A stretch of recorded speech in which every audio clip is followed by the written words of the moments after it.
Boycott gang के मंसूबे नाकाम, ट्रोल्स के मुंह पर करारा तमाचा। अंतरराष्ट्रीय बॉक्स ऑफिस पर टॉप 3 की सूची में ब्रह्मास्त्र।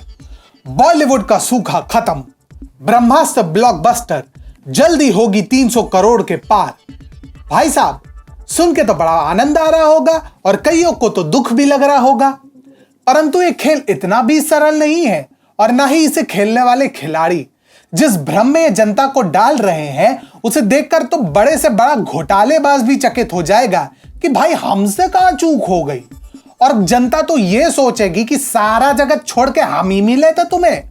नमस्कार, स्वागत है आपका टीएफआई पर, जो है देश का सबसे विश्वसनीय अल्टरनेट न्यूज मीडिया पोर्टल। और मैं अनिमेश पांडे आपको परिचित कराऊंगा कि कैसे ब्लॉकबस्टर तो छोड़िए, एक औसत सक्सेस भी नहीं है अयान मुखर्जी की ड्रैगन, क्षमा कीजिएगा, ब्रह्मास्त्र, और कैसे नंबरों को जोड़ तोड़कर एक अनोखा नैरेटिव तैयार किया जा रहा है ताकि जनता को हीन दिखाया जा सके और बॉलीवुड के घटिया कंटेंट को बढ़ावा दिया जा सके।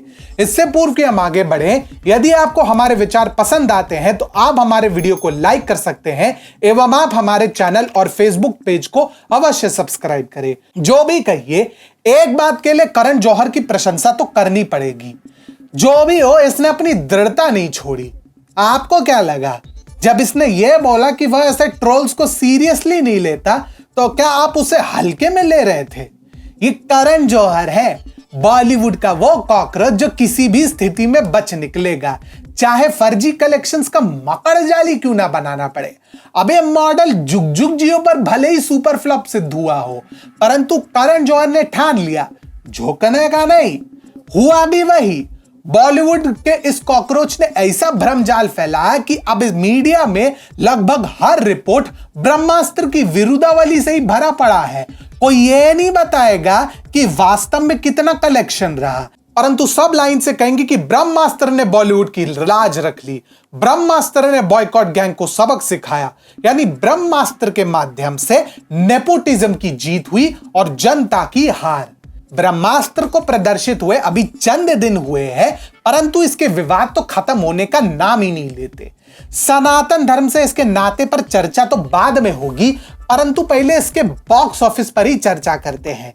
बंधु विराट कोहली और केएल राहुल के निजी जीवन पर इतनी चर्चा नहीं हो रही है जितना इस फिल्म के डेली बॉक्स ऑफिस स्टेटस पर होने लगी है। और कई ट्रेड एनालिस्ट एवं स्वघोषित क्रिटिक्स तो इस फिल्म को लेकर इतने उत्साहित है जितना स्वयं इस फिल्म के खुद की स्टारकास्ट भी नहीं होगी। उदाहरण के लिए इस क्रिटिक को देख लीजिए। अजय ब्रह्मात्मज नाम के इस क्रिटिक को ब्रह्मास्त्र के सफलता की इतनी खुशी नहीं है जितना बॉयकॉट बिरादरी के असफलता से है। इनका ट्वीट देखिए, बहिष्कार गैंग बगले झांक रहा है, दर्शकों ने ब्रह्मास्त्र को प्यार दिया और स्वीकार किया। अबे अकेले नहीं थे, सिटी लाइट्स, स्कैम 1992 जैसे प्रोजेक्ट देने वाले फिल्मकार और वामपंथी शिरोमणि हंसल मेहता मानो केवल जनता को चिढ़ाने के उद्देश्य से एक साक्षात्कार में बोले, मुझे ब्रह्मास्त्र के नाइट शो के लिए टिकटें नहीं मिल रही थी, मुझे ये फिल्म बड़ी पसंद आई, मुझे नहीं पता कि किसे इससे चिढ़ मच रही है, पर मुझे तो बड़ी पसंद आई और मैं बड़ी बेसब्री से इसके दूसरे पार्ट का इंतजार कर रहा हूं।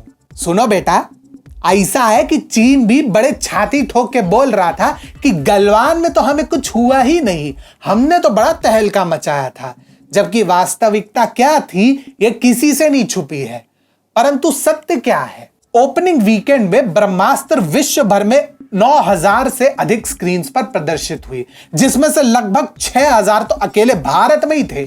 टिकट का मूल्य भी कम से कम 300 रुपए तो होता ही होता, इससे नीचे तो कतई नहीं जाता। अब प्रथम दिन का कलेक्शन कितना गया? मीडिया की माने तो 40 करोड़ से ऊपर और ओपनिंग वीकेंड तो भैया 140 करोड़ तक गया है और विदेशी कलेक्शन मिलाकर लगभग 240 करोड़ तक पहुंच गया। स्वयं धर्मा प्रोडक्शंस की माने तो उसका ओपनिंग वीकेंड 225 करोड़ है। परंतु सत्य तो कुछ और है भैया। बॉलीवुड हंगामा की रिपोर्ट के अनुसार इस फिल्म ने लगभग 120.75 करोड़ रुपए की कमाई की है ओपनिंग वीकेंड में। इसमें अगर विदेशी कलेक्शन जोड़ दे तो 209.47 करोड़ रुपए की कमाई होगी। यह धर्मा के बताए आंकड़ों से कहीं कम है और अगर घरेलू आंकड़ों पर ध्यान दे तो 410 करोड़ के बजट के मुकाबले यह उसका आधा भी नहीं है। अब इसकी तुलना में जिन फिल्मों को पछाड़ने की बातें मीडिया द्वारा की जा रही है उन पे भी कृपा दृष्टि डालते हैं। आरआरआर यानी रौद्रम रणम रुधिरम ओपनिंग वीकेंड में 500 करोड़ से अधिक का वैश्विक कलेक्शन बटोर लाई, जो उसके 550 करोड़ के बजट को ही रिकवर कराने के लिए पर्याप्त था। दूसरी ओर केजीएफ चैप्टर 2 जो मात्र 100 करोड़ के बजट पर बनी 400 करोड़ से अधिक कमा ली। यही नहीं, द कश्मीर फाइल्स जो मात्र 15 करोड़ के बजट पर बनी वो भी अपने बजट से कहीं अधिक 27 करोड़ कमा ली ओपनिंग वीकेंड में। ऐसे में ब्रह्मास्त्र का कलेक्शन तो इनकी तुलना में किसी मजाक से कम नहीं है और वह वास्तव में उतनी ही बड़ी हिट है जितना गलवान घाटी में चीन की विजय और भारत पाकिस्तान के युद्ध में पाकिस्तान की औकात है। आगे आप समझदार हैं।